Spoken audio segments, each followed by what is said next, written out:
La madrugada en Leto. La antigua estación orbital, que se aferraba en su órbita alrededor de Asteria, se desplegaba como un lúgubre presagio en medio del infinito silencio.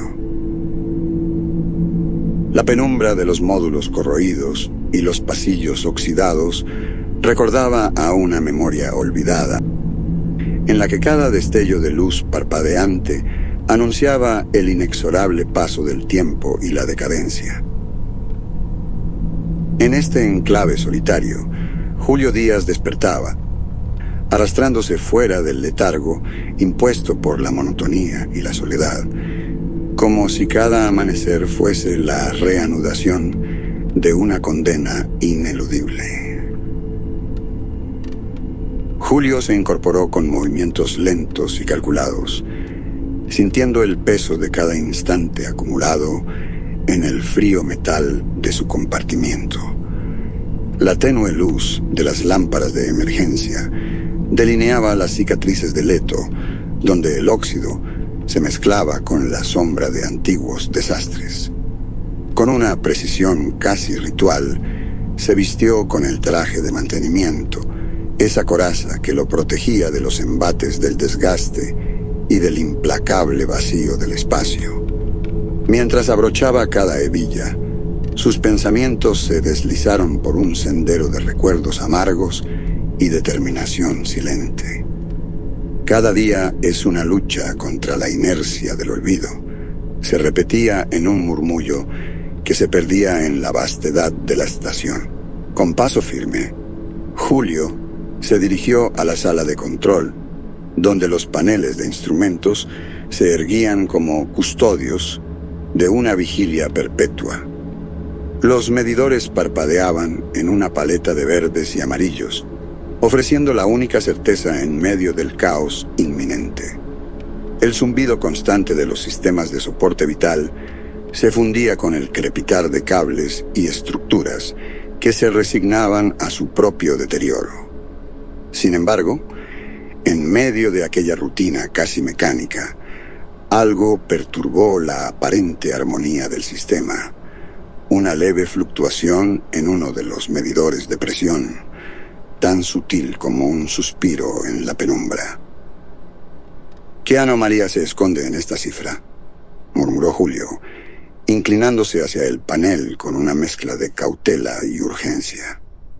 Su voz resonó débilmente en la cámara vacía, siendo el único eco de un diálogo incesante consigo mismo. Al examinar la lectura, notó que la presión descendía imperceptiblemente, como si el alma misma de Leto estuviese exhalando un secreto prohibido. La incertidumbre se reflejaba en sus ojos, y su mente, acostumbrada a la precisión de lo mecánico, no pudo evitar percibir un presagio oscuro en aquella desviación. Decidido a esclarecer el misterio, Julio abandonó la sala de control y se dirigió a un compartimento lateral, donde se albergaban los sistemas de contención de presión.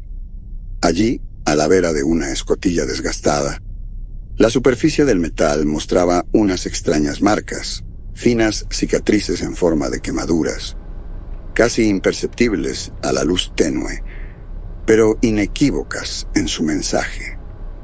Aquellas huellas dejaban entrever que no se trataba de un mero desgaste natural, sino de un incendio deliberado, una agresión furtiva que desafiaba la lógica de la decadencia progresiva. «Esto no es obra del azar», dijo en voz baja, casi como si hablara con la misma estación. «Alguien ha tocado este lugar con intenciones que rehuyen la simple casualidad». Sus palabras se disiparon en el aire viciado, dejando tras de sí una pregunta que se convertía en eco. ¿Quién osaría perturbar la frágil integridad de Leto? El tacto de sus dedos sobre la superficie marcada le devolvió la sensación de un pasado violento, como si el metal mismo hubiera absorbido el dolor de un incendio prohibido. En ese instante, la rutina de mantenimiento se transformó en un interrogante existencial, y la fría lógica de la ingeniería se vio ensombrecida por la posibilidad de un sabotaje premeditado. Mientras recorría el corredor, el murmullo constante de las máquinas se convertía en un lúgubre coro, y cada paso resonaba como un latido en la inmensidad del vacío. La soledad se hacía casi tangible, y el frío del espacio parecía infiltrarse en cada fibra de su ser. Con el rostro endurecido por la inquietud, Julio abrió un compartimento y encendió el dispositivo de registro para documentar lo ocurrido. Con voz queda pero firme, se dirigió al registro electrónico. Registro de día 1. Se ha detectado una anomalía en el medidor de presión del sector 3. Se han hallado marcas de quemadura en la estructura adyacente a la escotilla de mantenimiento. Sospecho de un sabotaje deliberado. Procederé a realizar una inspección minuciosa. El acto de documentar no era solo un trámite. Era un intento de imponer orden a un caos que se gestaba en el silencio de Leto. La soledad del espacio se hacía más aguda en cada palabra escrita, en cada cifra que el panel parpadeaba. Julio sabía que en la inmensidad del cosmos, incluso la más pequeña irregularidad podía desatar una catástrofe. La estación, con su fragilidad inherente, era un testamento a la arrogancia del hombre frente a la vastedad del universo. Al alejarse del panel, sus pasos resonaron en el pasillo, y la tenue luz parecía alargar las sombras hasta lo imposible. Con la mente sumida en una mezcla de precisión técnica y angustia existencial, Julio Díaz se dispuso a continuar su jornada, consciente de que cada reparación, cada ajuste, era un acto de rebeldía contra el inexorable destino de Leto, y en el silencio de aquella fría soledad, la pregunta permanecía sin respuesta. ¿Quién habría osado alterar la quietud de este refugio olvidado en el espacio? La estación, en su deterioro y decadencia, parecía murmurar secretos inconfesables, y la sombra de un sabotaje se alzaba como una amenaza silente, aguardando el momento oportuno para revelar su verdadera naturaleza. Con el corazón endurecido y la mente en alerta, Julio avanzó hacia lo desconocido, sin imaginar que aquella primera anomalía sería el preludio de una espiral de acontecimientos que desafiarían no solo la integridad de Leto, sino la esencia misma de su existencia. La implacable oscuridad de Leto se espesaba en cada rincón de la estación, mientras Julio Díaz proseguía su jornada. Tras haber reparado la primera anomalía, se dispuso a examinar otras zonas olvidadas. En un pasillo poco transitado, el monitor de presión parpadeaba con una señal irregular, distinta a la del primer desperfecto. La cifra descendía de forma sutil, como si el sistema se desvaneciera en un suspiro imperceptible. No se explica como simple desgaste, murmuró Julio, acercándose al panel con la cautela de quien se enfrenta a un secreto recóndito. Su mano temblorosa recorrió el metal frío, y la lectura confirmaba su inquietud. Una segunda fuga, aislada y sin relación aparente con la anterior, amenazaba la integridad de aquella estructura deteriorada. Sin darle mayor importancia a la causa, decidió marcar el incidente en el registro antes de continuar su inspección. Su mente, acostumbrada a la precisión técnica, se encontró de pronto perturbada por una sensación de desasosiego. Con paso firme, se adentró en el laberinto de módulos y corredores, donde cada sombra parecía susurrar advertencias olvidadas. Al llegar a la sala de comunicaciones, el habitual silencio de semanas lo recibió con una extrañeza inquietante.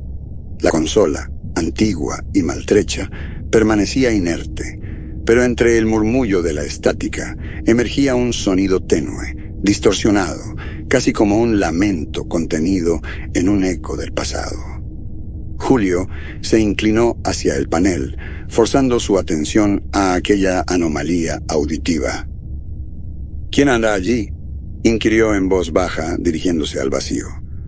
La pregunta se perdió en la monotonía de la estática, pero el murmullo persistente parecía responder con una reticencia inhumana.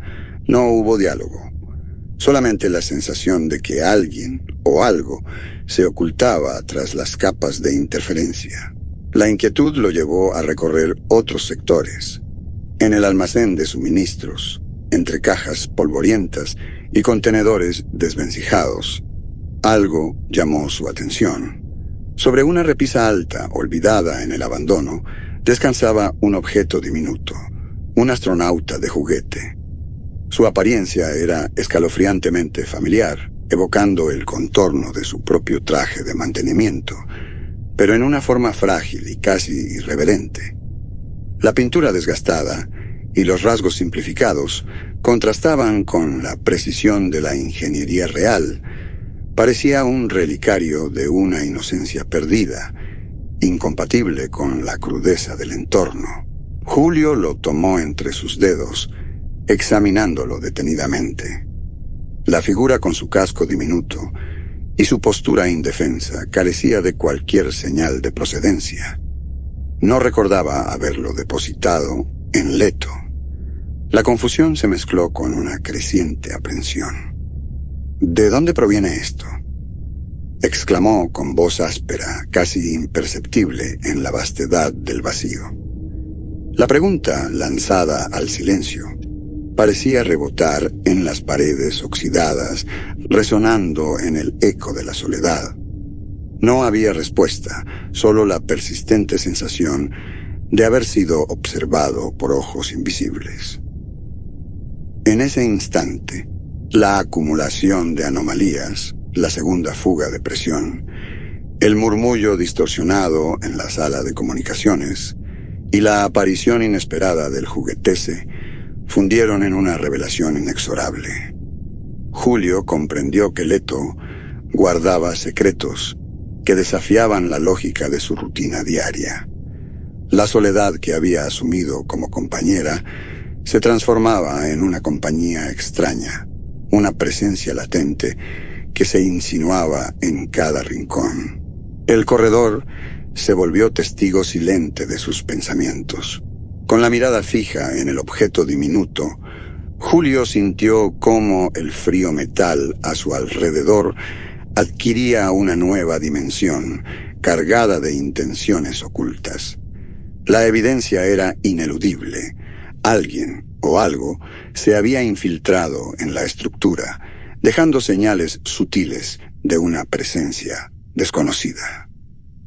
Replegando el juguete en su compartimento, se dirigió de nuevo hacia la sala de comunicaciones. La distorsión había aumentado ligeramente, como si la voz de un interlocutor fantasmal intentase manifestarse entre las interferencias. Con voz medida y cargada de determinación, pronunció: «No estoy solo en Leto. Alguien ha dejado su huella». La declaración, más que una afirmación, era una sentencia que resonaba en la inmensidad del metal y el vacío. La estación, testigo mudo de innumerables ciclos de reparación y decadencia, parecía ahora albergar una presencia indeterminada, un eco que desafiaba la lógica de la soledad impuesta. Julio Díaz con el semblante endurecido por la incertidumbre, avanzó hacia lo desconocido. El ambiente se densificó en un silencio opresivo, y el eco de la distorsión se convirtió en la única respuesta a su creciente pregunta. ¿Quién o qué compartía su condenada existencia en aquella estación olvidada? Sin otra opción que seguir el rastro de esos presagios, Julio se dispuso a continuar su investigación. En la penumbra de la sala de control ambiental, Julio Díaz se dedicaba a repasar los registros digitales. La luz fría de los monitores delineaba su rostro, cansado pero atento, mientras sus ojos recorrían meticulosamente cada línea de datos. Fue allí, entre cifras inmutables, que descubrió una anomalía inquietante. Un acceso no autorizado realizado hace 3 días, en el que se habían alterado los parámetros críticos del sistema ambiental. La evidencia no admitía interpretaciones simples. «No fui yo», murmuró en voz baja, con la convicción templada por la experiencia. «Alguien más se ha colado en este sistema». El silencio que siguió fue tan denso como el óxido que corroía las estructuras del Leto. Con manos seguras, pero con el alma alerta, Julio se levantó y se encaminó hacia el corredor contiguo, guiado por el eco de su preocupación y la fría lógica del deber. Mientras revisaba las conexiones y reajustaba configuraciones, una risa suave se deslizó entre las sombras, como un murmullo distante que parecía burlarse de su solitaria vigilia. Detuvo su avance. La risa, leve pero inconfundible, se propagó por el pasillo, retumbando en las paredes metálicas. Con la mirada fija y la mano apoyada en el soporte, Julio exhaló lentamente. ¿Quién anda ahí? La respuesta fue un silencio interrumpido por el tenue eco de aquella risa, que se esfumó en la oscuridad. Con pasos medidos, continuó su inspección, cada sonido acentuado en la quietud opresiva de la estación. Fue en ese preciso instante, a la luz mortecina de un panel defectuoso, cuando una silueta se proyectó fugazmente ante él. La forma, oscura y esquiva, evocaba la imagen del antiguo superior, el capitán Ezequiel Montero, cuyos rasgos, en la penumbra, parecían emerger con un tinte espectral.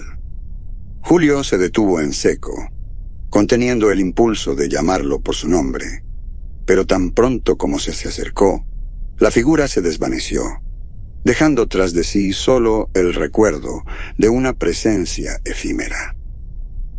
«Ezequiel», pronunció con voz áspera, como si al nombrarlo buscara una confirmación que nunca llegaría. La inquietud se transformó en una determinación fría. Sin distraerse de su objetivo, se dirigió a un compartimento de equipos en un pasillo lateral. Entre la maraña de herramientas y repuestos, algo llamó su atención. Unos guantes idénticos a los suyos, olvidados en la penumbra. Al recogerlos, su mirada se posó en una macabra sorpresa. Los guantes estaban llenos de dientes humanos, esparcidos de manera desordenada, como si hubieran sido comprimidos en un acto grotesco. Julio se detuvo. El contraste entre la familiaridad del objeto y la perturbadora anomalía lo obligó a permanecer inmóvil unos instantes. Con rigor profesional, apartó el silencio y susurró: «Esto no puede ser obra de la casualidad. ¿Quién dejaría algo así?» La voz era firme, casi imperturbable, pero en su interior retumbaba una incertidumbre que crecía con cada latido. Sin encontrar respuesta en el eco del pasillo, volvió a los registros, intentando descifrar el origen de aquellos accesos no autorizados. Cada dato parecía conspirar en una trama oculta, donde la mano de un intruso se insinuaba entre los circuitos y las sombras. El ambiente en Leto se volvía cada vez más impenetrable. La sensación de ser observado se intensificaba con cada paso, y la presencia invisible que había dejado rastro en los sistemas parecía reírse en silencio.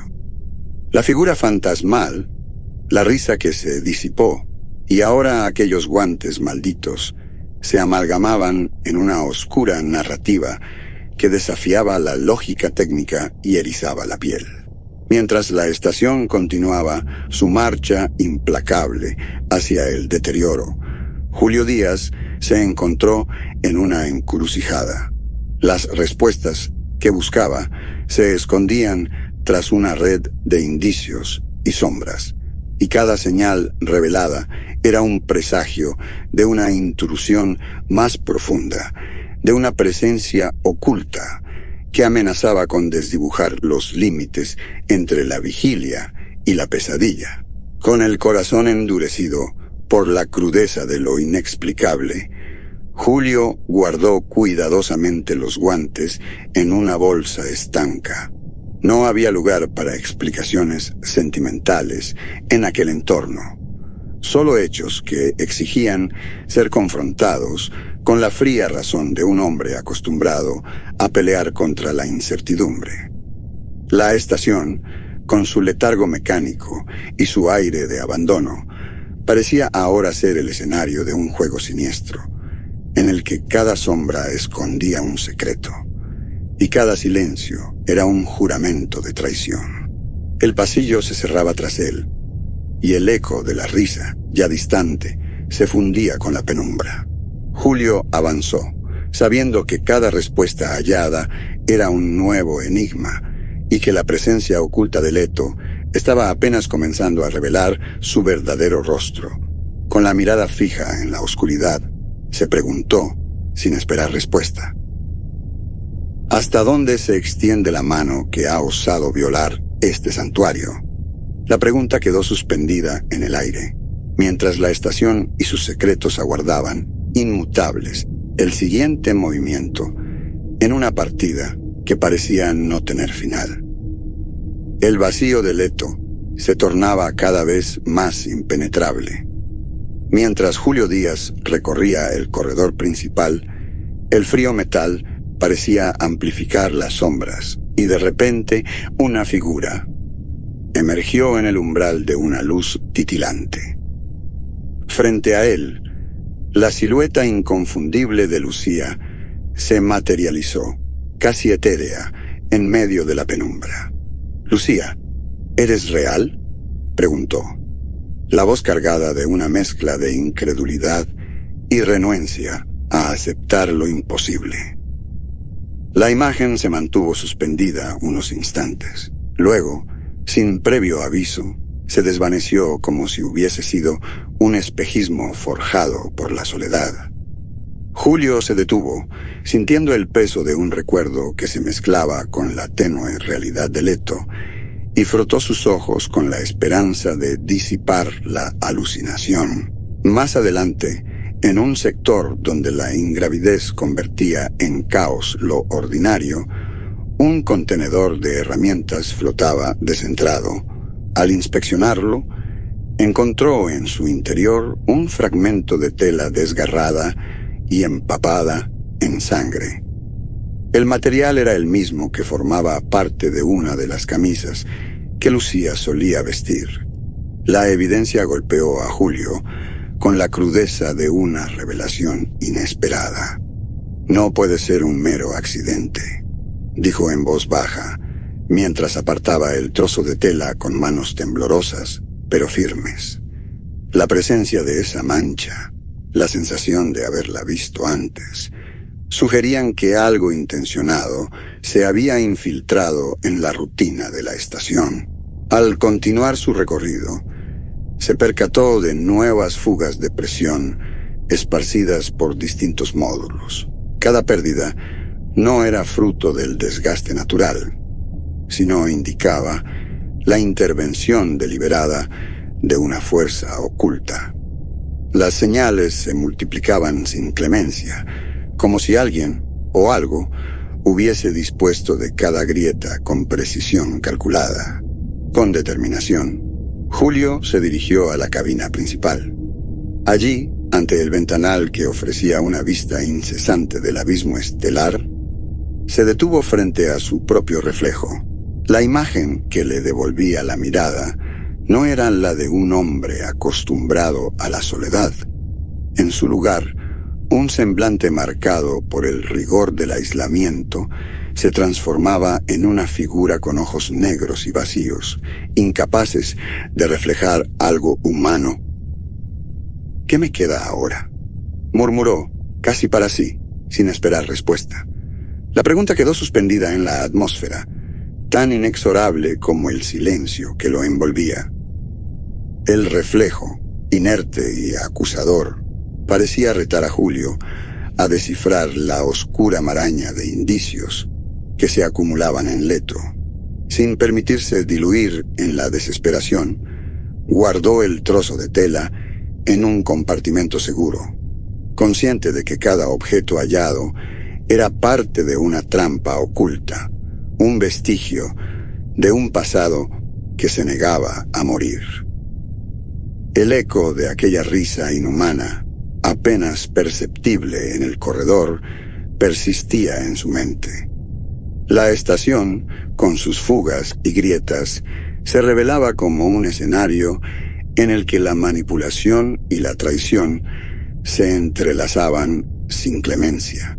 Las alucinaciones y los indicios palpables se mezclaban en una narrativa sombría en la que la imagen de Lucía y el fragmento sangriento hablaban de una conspiración que iba más allá del mero deterioro.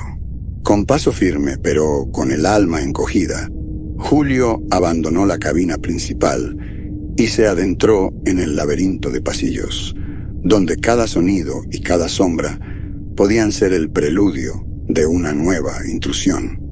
La fría determinación en su voz se hizo notar al pronunciar, sin adornos: «No permitiré que estos recuerdos me atrapen en una red de engaños». El corredor se extendía ante él, y en cada esquina se vislumbraba el riesgo inminente de la traición.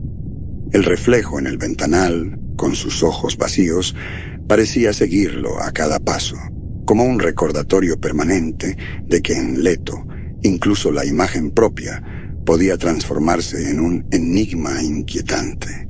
Sin más respuestas que las señales dispersas en la estación, Julio Díaz siguió su marcha, consciente de que el pasado y el presente se entrelazaban en un juego macabro de sombras y evidencias. Cada nueva fuga, cada aparición fugaz, era un eco de una verdad oculta que se negaba a ser ignorada.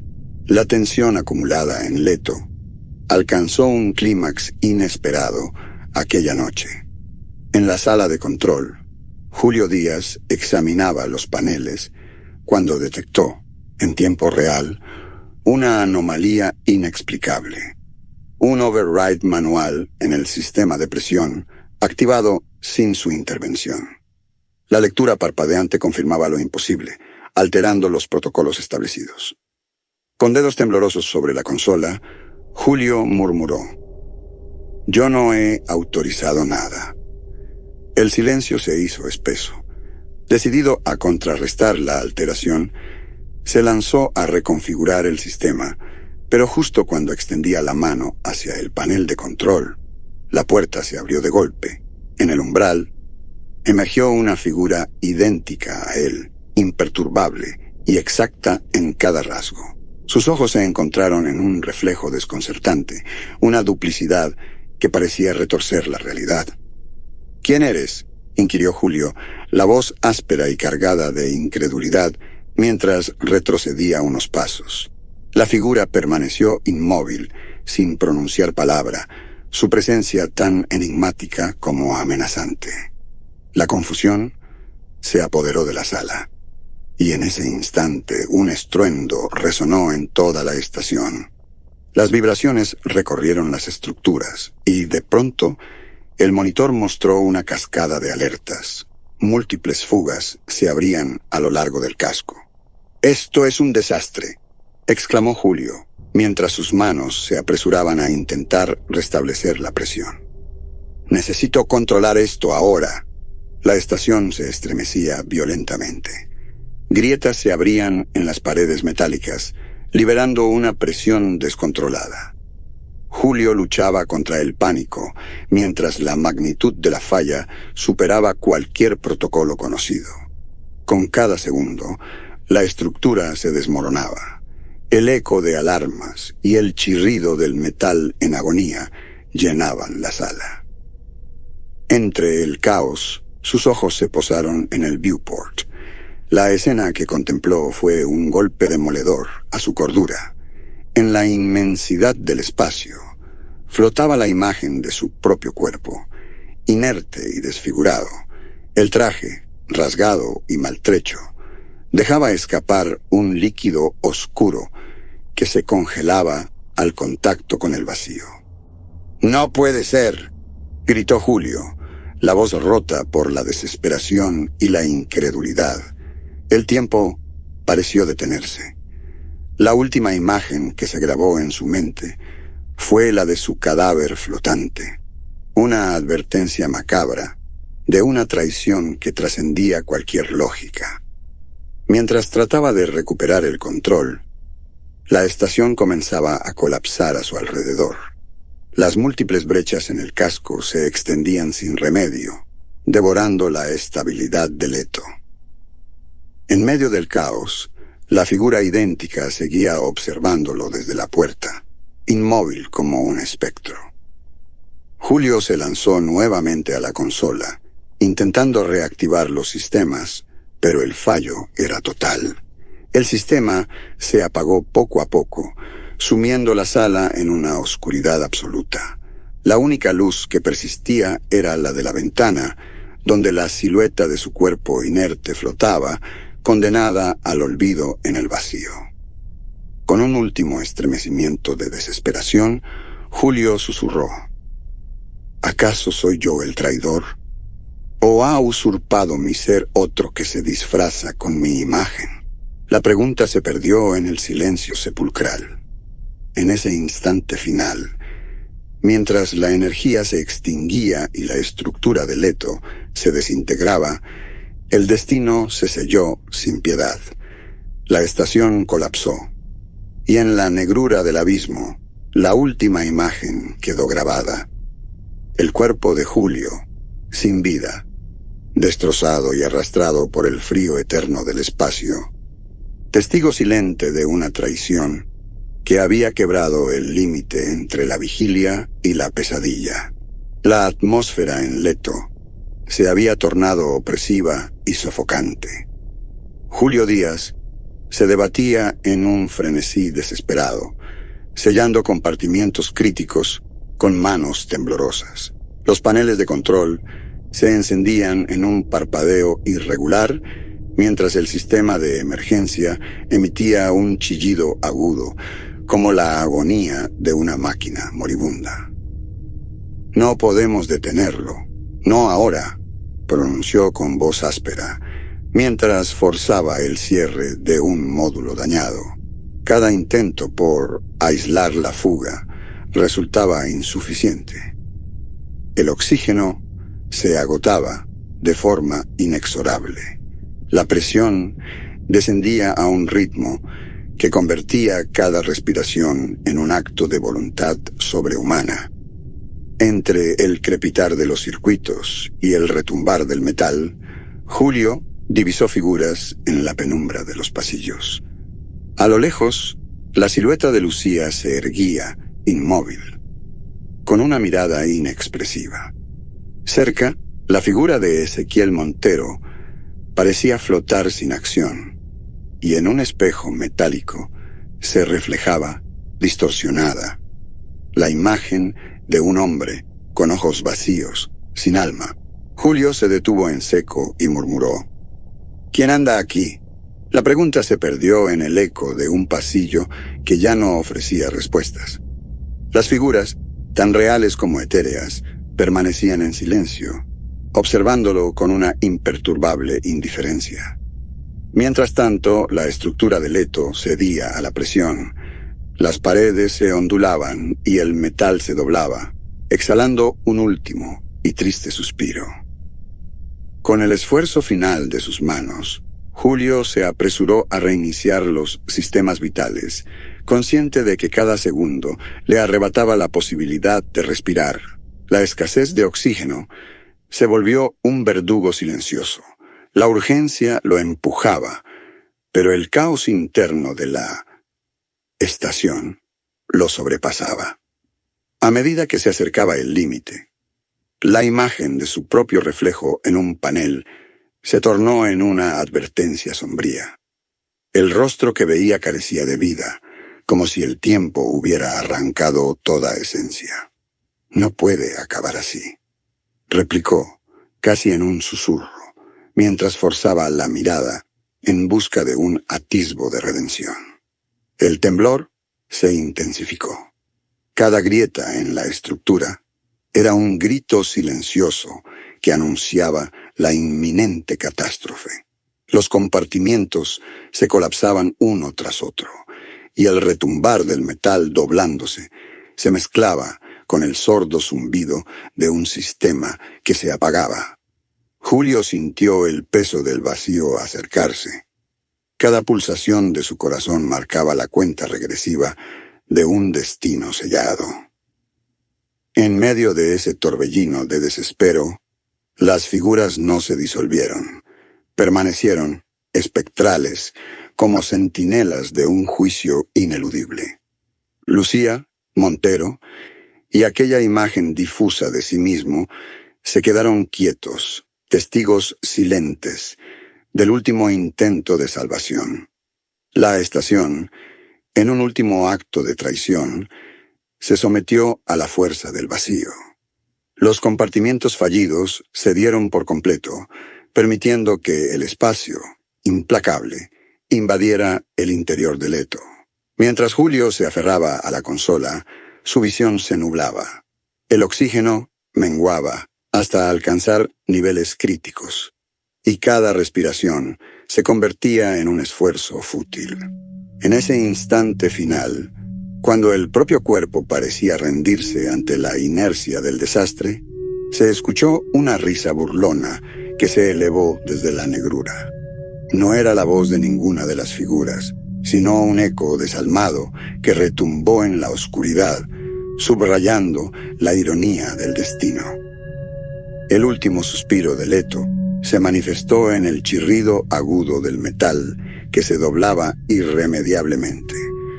La estación exhaló su final, entregándose al abismo, mientras Julio, en medio del colapso, perdía la conciencia. La risa persistió, un murmullo macabro y distante, resonando en el vacío eterno, sellando en un instante la fusión de lo real y lo espectral. La oscuridad se impuso, y en ese silencio absoluto, la figura de Julio Díaz se desvaneció, convirtiéndose en un fantasma errante, atrapado para siempre en el último y frío suspiro de Leto.